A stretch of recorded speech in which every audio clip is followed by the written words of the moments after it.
ड्रामे के next episode में आप लोग देखेंगे कि फराह जो मेहरू को अपने बेटे जैन के सामने एक्सपोज करने वाली थी, आज वही फराह मेहरू की वजह से अपने ही बेटे जैन की नज़रों में उसके बच्चे की कातला बनकर रह गई है। ड्रामे के नेक्स्ट एपिसोड में आप लोग देखेंगे कि फराह जो कि मेहरू से कहती है कि तैयार हो जाओ, मैं तुम्हें डॉक्टर के पास लेकर जा रही हूँ। मेहरू बड़ी चालाकी से जैन को अपने कमरे में भेजती है। पीछे से फराह जब कहती है मेहरू को कि बस आज तुम तैयारी कर लो, आज तुम्हारा इस घर में आखिरी दिन है, जैन के सामने तुम्हारी सच्चाई आ जाएगी और वो तुम्हें कभी भी अपनी ज़िंदगी में नहीं रखेगा। इस बात पर मेहरू हंसते हुए फराह से कहती है कि आपने मुझे समझ के रखा है।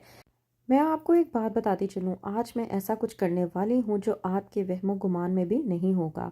मेहरू जो कि बड़ी चालाकी से सीढ़ियों से नीचे उतर कर अपना सर स्टेयर्स के साथ पटक कर खून निकालने के बाद नीचे गिर जाती है और चीखो पुकार करके जैन को अपने पास बुलवाती है। जैन जो कि परेशानी के आलम में नीचे आता है। फराह समझ नहीं पाती कि मेहरू आखिरकार क्या कर रही है।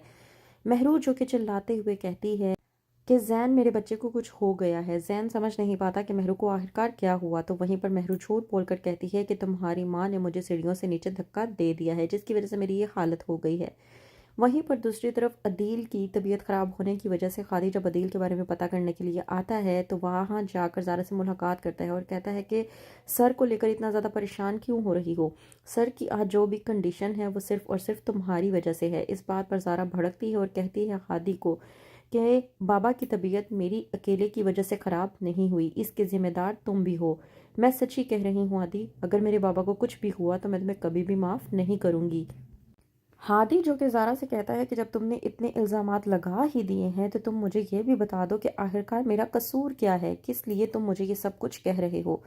इस बात पर जब ज़ारा कहती है कि मैं तुम्हें कुछ भी नहीं कहने वाली, अगर कुछ जानना ही चाहते हो तो सीधा अपनी मरियम के पास जाओ, वही तुम्हें बेहतर बताएगी कि आखिरकार ऐसा क्या हुआ है। और मैं तुम्हें एक बात बता दूँ, मैंने तुम्हें खुद अपनी मर्ज़ी से अपने दिल और अपनी ज़िंदगी से नहीं निकाला, बल्कि तुम्हारे धोखे की वजह से तुमने अपनी जगह को मेरे दिल से ख़त्म कर दिया है।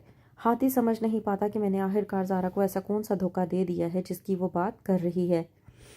दूसरी तरफ मेहरू जो कि बड़ी चालाकी से ये सब कुछ करने के बाद बहुत ज़्यादा खुश हो रही होती है और सोचती है कि फ़राह के सर पर जो भी इल्ज़ामात लग गए हैं उसकी बिना पर अब जैन फ़राह की एक भी बात नहीं सुनने वाला।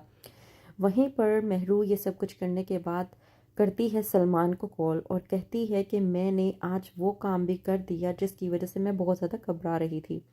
फ़रा ममा ने मुझे कहा था कि वो मुझे डॉक्टर के पास ले जाकर जैन की नज़रों में नीचे गिरा देंगी, जबकि मैंने ऐसा कुछ कर दिया है कि जिसकी वजह से वो खुद ही अपने बेटे की नज़रों में नीचे गिरकर रह गई हैं।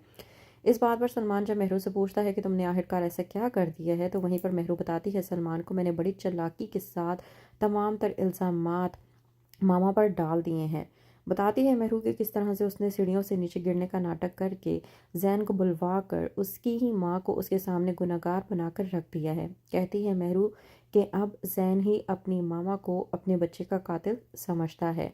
कहती है मेहरू सलमान से कि देखो मैंने तुम्हारी खातिर क्या कुछ किया है, अब सब कुछ ठीक हो चुका है, तो मैं चाहती हूँ कि मैं तुम्हारी ज़िंदगी में आ जाऊँ, क्योंकि मैं मज़ीद अब इस जैन पागल के साथ नहीं रह सकती और ना ही अपनी ज़िंदगी इस इंसान के साथ गुजार सकती हूँ। तो बेहतर यह है कि तुम मेरे डिवोर्स के पेपर्स जल्द अज जल्द तैयार करवाओ, ताकि मैं तुम्हारे पास आ जाऊं और तुम्हारे साथ रहूं, क्योंकि मैं अब तुम्हारे बगैर अपनी ज़िंदगी का तस्वर भी नहीं कर सकती। अब तमाम तर रास्ते क्लियर हो चुके हैं और मैं मज़ीद किसी भी बहाने को नहीं सुनने वाली। सलमान मेहरू की ये बात सुनने के बाद खामोशी इख्तियार कर जाता है और वहीं पर सोचता है कि वो अब मेहरू से क्या कहेगा। तो क्या करेगा आगे सलमान मेहरू के साथ जाने के लिए देखते रहिए ड्रामा सीरियल मफाद प्रस्त।